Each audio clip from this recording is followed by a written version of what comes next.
Hello, welcome to Ask Ashley Live. I'm live right now on YouTube at my channel, ashley.tube, and also hopefully on Facebook in my Facebook group, Mom Squad, and on my Facebook page, which is just Ashley Jangro. So I know that the lives send out notifications. So I'm going to wait just a couple minutes to make sure people who would like to can join. And just so you know, you can jump on at any time by using the link that's in the description of the video on my YouTube channel, ashley.tube. There's a clickable link in there. And what it will do is it will bring you into the studio. You go into like a little weight room and there's the opportunity to check your video, to check your mic, and then you can jump on. In fact, I need to check my mic, make sure I'm using the correct one. Yep. And you can jump on and ask questions. It's an opportunity to get live coaching if you want. You can just come introduce yourself, chat. So if you're watching, go ahead and go to ashley.tube and click that link if you also want to join. Otherwise, I can see all your comments here. You can comment, say hi. You can ask questions there, and I can answer them during the Ask Ashley Live. So I'm here every single Wednesday at 10 a.m. currently Mountain Daylight Time. Unless there is something else going on, like there is next week. So I will not be here next week. I'm going to a conference in Austin, Texas for life coaches, where I'm really excited because I get to be a speaker. So that is going to be an exciting and somewhat nerve-wracking week next week. But otherwise, I'm here every Wednesday at 10 a.m. Mountain Time, depending on whether or not we're on daylight or standard time. So if I have no guests, then what I do each week is just teach a concept that I'm using in my life at the moment. And I have one from this week that I'm excited to talk about. It has to do with some stuff with my kids. So as you know, if you have followed me for very long, I have a Facebook group. It's my free online community called the Mom Squad. You can reach that by going to momsquad.ashley.tube. And a lot of times I just share what's going on with my kids and I, because I am not just a life coach, I'm also a mom. I'm a mental health coach that helps other moms raise mentally strong kids, even if their kids are struggling with mental health at the time. And it's really interesting for me because I'm in the middle of it too. So I started my journey as a mental health coach when my daughter was having some mental health struggles, and I was completely lost on how to help her. I tried all the ways that I could think of to get her support. And as far as like therapy and counseling and programs and workbooks that we would do together. And it seemed like in every case, there was some sort of barrier to getting her help. There was 6-month wait lists for adolescent therapists. There was the school counselors and so many therapists right now are just facing so much more need than what they can meet. And so it seemed like every time I tried to get her help in some way, there was some barrier there. There was also just the barrier of when we had a hard time finding a counselor that she really connected with. And when we finally did, that counselor ended up leaving the practice to go do something else. So in every case, my daughter was struggling, and it just seemed like there was constant barrier after barrier. When we finally did find a therapist that she really connected with, it still came down to the fact that she was meeting with that individual one hour a week. And I would do my best to hear from her and to talk to her about strategies she was learning, and I would work with her at home. But it just almost seemed like it just didn't seem as though it was exactly what she needed. I think that it was a great support if I had these strategies at home that I could work with her. And so what I did as mom, I was a teacher at the time, and I went back to school to get my degree in counseling. And I thought if I knew these concepts, then I would be able to more effectively help my daughter. And then I just saw, I was teaching in their schools, and I just saw all of the adolescents who were struggling with mental health. And I thought there is so much need here. So I'm going to go back and do this. And it was fantastic. I learned so much. I love that I had the opportunity to go back and get my counseling degree and to learn all the things I did. While I was doing my counseling degree, I ran across life coaching, and I entered into life coaching for myself at the time, it was because I wanted to lose weight and because I wanted to address that I was drinking more than I wanted to. There was a lot of life coaches that addressed that issue, that in a lot of different ways, over drinking or over shopping or over anything, which is a way to buffer away when we don't want to face an emotion. There was many coaches who did that. And so I entered into a coaching relationship because I wanted to change some behavior in my own life. And it blew my mind because it wasn't long before it's because I was looking at the world differently. I was thinking differently. I had different stories in my brain at that point, and I completely changed. It impacted every aspect of my life, my relationships, my weight, my habits around drinking, everything. And it was amazing because I noticed that it started, my daughter's mental health started improving. And as I looked back at why, I realized, well, I'm talking to her differently. I'm talking about my problems differently. I'm talking about how I handle situations differently. I'm talking to her about her problems differently. I'm talking about our mental health differently. And it was just fascinating to watch that as I was living in transformation, the way I parented and the way I spoke to my daughter had such a massive impact on her mental health. And so that's kind of how I got started in this. I started working with other moms who have children who are struggling. I actually started working with teenagers for a little while, and it went back to that same thing. As a life coach for teens, I could work with them for an hour a week, and it was fantastic and amazing. But if I'm working with mom and I'm helping mom look at how she's thinking about things and talking about things, then there's the possibility to have a much larger impact on our struggling children than if I were to work with them one-on-one. So I'm so excited about this. I'm in the middle of my program, Mentally Strong Moms. I'm just about to open up a new cohort in the middle of April. So if you're interested in that, please reach out and set up a strategy call. We could see if that's a good fit for you. We can see if you are a good fit for the program. And you can do that just by going to chat.ashley.tube and we can talk. It's a free strategy call that is useful in itself outside of the Mentally Strong Mom method. But I'm about to open a new cohort of that. I'm very excited about it. The first cohort went amazingly. So in addition to that, I am also teaching a webinar. I keep thinking of all these things I have to mention. I'm teaching a webinar tomorrow on how to help your child overcome their anxiety. I've worked very hard on this webinar all week. I am so excited about it. I think it is, it's an hour long. If I can cram it all into an hour, there's a massive amount of information. It will be recorded so that you can go back and rewatch it if you want. But that will be live tomorrow, same time as today, 10 a.m. Mountain Time. And it's just going to be chock full of information. If you're interested in joining that free webinar, the link you can use to go to that is ashleyjanegro.com/anxiety. You should just be able to register for the webinar then. Even if you can't make it live, that's fine. You can watch the recording afterwards. So again, that link is ashleyjanegro.com/anxiety. And the webinar is how to help your child overcome anxiety. I am thrilled to get to help teach this because I think that this information is not just useful when it comes to our kids, our young kids or our teens and anxiety. I think it's extraordinarily helpful for us as moms because what I talk a lot about in the webinar has to do with our emotions and the way we're talking about things, the way we're addressing our own things. So if there is anything that you feel like you need to be working on in your own life as far as uncomfortable emotions like anxiety or anger or frustration or overwhelm, then this webinar will be really useful for you as well. So I can't wait to do that tomorrow. But that brings me, boy, we're already 10 minutes in and I'm just now getting around to the content. But that just brings me to what I wanted to talk about today.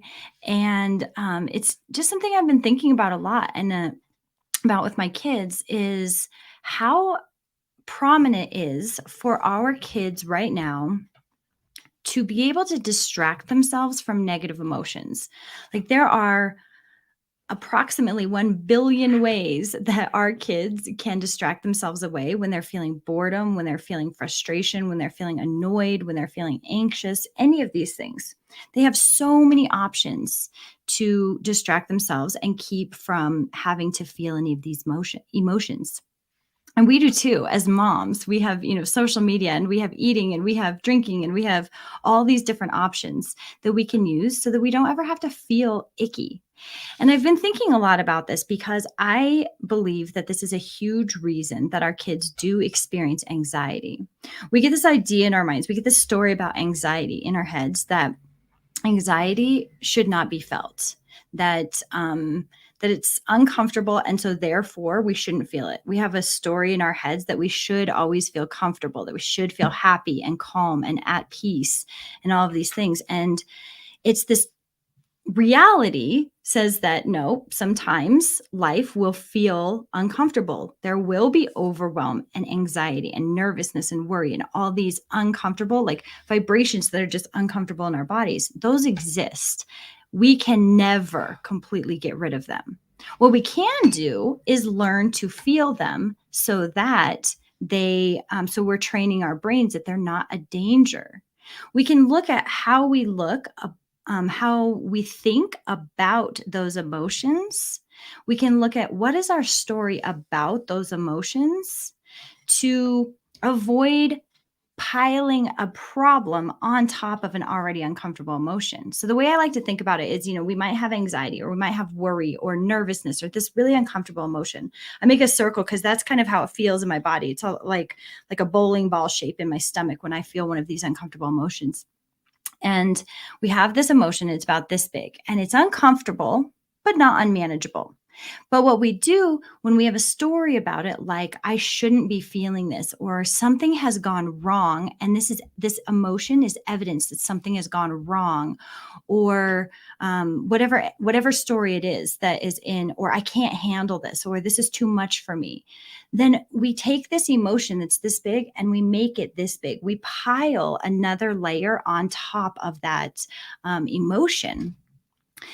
And it's been really interesting for me to step back and think about that in my own life and then in my kids' lives, because I really make an effort to separate out my emotions from my kids' emotions, because as moms, it's really easy not to have a lot of emotions about our kids' emotions, or to have emotions that we feel like our kids' emotions are responsible for. So I've been thinking about, what is my story about those uncomfortable emotions? Do I think they should not exist? I think that mom guilt, we talk about mom guilt a lot. Mom guilt is one of those uncomfortable emotions.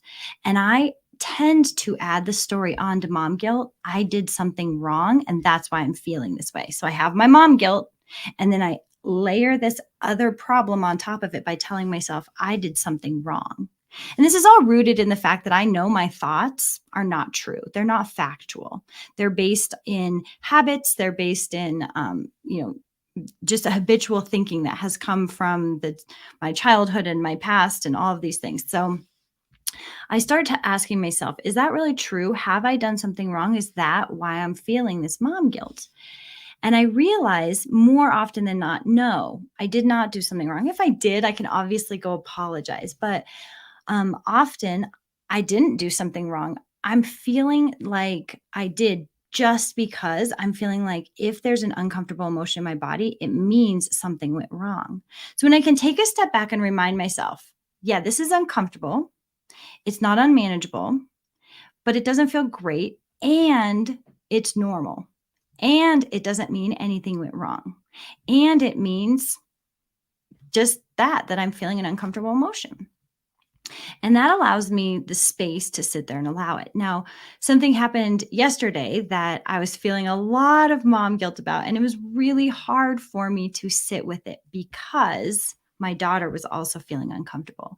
We had been at the mall and my daughter really wanted to purchase something. And it was so funny because she said, I can't get it because I left my wallet at home.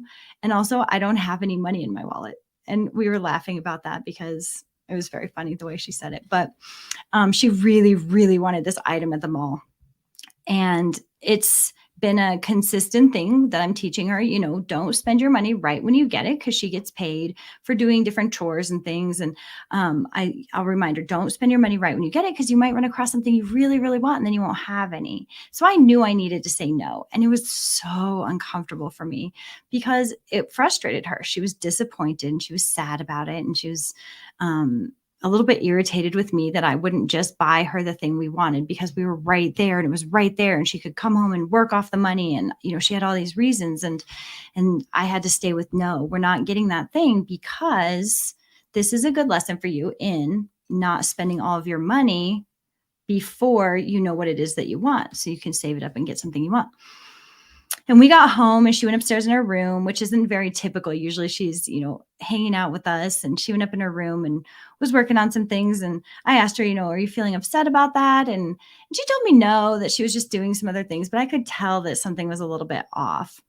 And, we had a good conversation about it later, because the issue that she was struggling with in her mind is that it felt unfair between her and her sisters. It wasn't so much disappointment about that, not getting that item, but she was feeling like, sometimes you'll give my sisters money when they don't have money and they get to buy something. So it's feeling unfair. So we had a great conversation about that. But in the moment, as she's upstairs in her bedroom, I felt that feeling, that bowling ball feeling in the pit of my stomach. Like, she's upset. I don't want her to feel upset. And that means something has gone wrong. So I had to take a step back and remind myself that is not true. You made the right decision, and it's going to feel uncomfortable, and that's okay. So I really had to analyze my story about my emotions. If I had not taken the time to build awareness about that, probably what I would have done is operated out of this thought, I just did something wrong. And I probably would have gone and tried to rectify it and told her, listen, we can go back and buy that thing. And that would have had so many more long-term consequences from it. So instead, I had to really focus on bringing to my awareness, what is the story that my brain is telling me about this emotion that could potentially drive my next actions. So when I became aware of that, I was able to just sit there and think, okay, this is that guilt feeling, and nothing has gone wrong.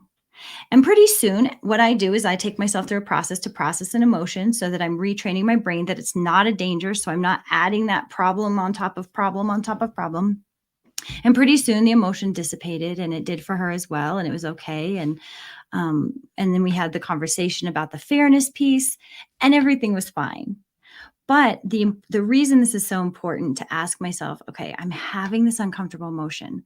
What is my story about the uncomfortable emotion? Is because whatever that story is going to create a new feeling in me and determine what actions I take. So without stopping to take the time to create awareness around that, then I might take actions that would have, ruined the progress that we had already made in the evening.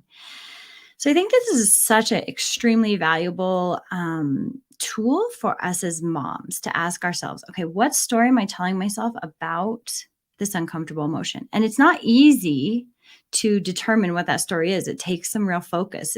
You have to stop and ask myself, why, if this feels wrong, if this feels like I should not be having this feeling, why? What is the story about it? And when you're able to determine what that story is, then you can decide, do I believe that story? Do I want to believe that story is true and take action based on that? Or do I want to just allow this emotion and allow it to pass, allow it to eventually dissipate, and not take action on that story? You can work towards switching towards developing a new story in your mind about the uncomfortable emotion. And I think that this is something that I want to really think about. For example, when I'm feeling worry, and I talk a lot about how I feel that often right now, because my oldest daughter is starting to drive. So I end up in that worry emotion a lot. So this is something I just want to practice frequently, is taking that step back and asking myself, what is my story about the emotion? Worry might be something's obviously going to go wrong. And then I can ask myself, is that even true? And it typically isn't. So that is what I have for you today. I want you to think about, when you're having an intense emotion, a negative emotion, an uncomfortable emotion, however you frame it in your mind, ask yourself, is there some piece of me that's thinking that this emotion is not normal, that it means something has gone wrong, that it is a problem in some way? And then you can ask yourself if you want to stick with that story. So if you have any comments, questions, you can still jump on by using the link in the description of the video, or you can comment. Otherwise, I'm going to go ahead and wrap this up. I just want to mention again my webinar tomorrow, which is how to help your child overcome their anxiety. And you can reach that by going to ashleyjangro.com/anxiety. I also want to invite any moms here to join me in the Mom Squad, which you can reach by going to momsquad.ashley.tube. And you can join that free online community where we just work towards supporting each other in our endeavor towards raising mentally strong kids. Otherwise, I will not see you next week because I will be at a conference, but the week after, I'll be right back here at Ask Ashley Live at 10 a.m. Mountain Time. I will see you then.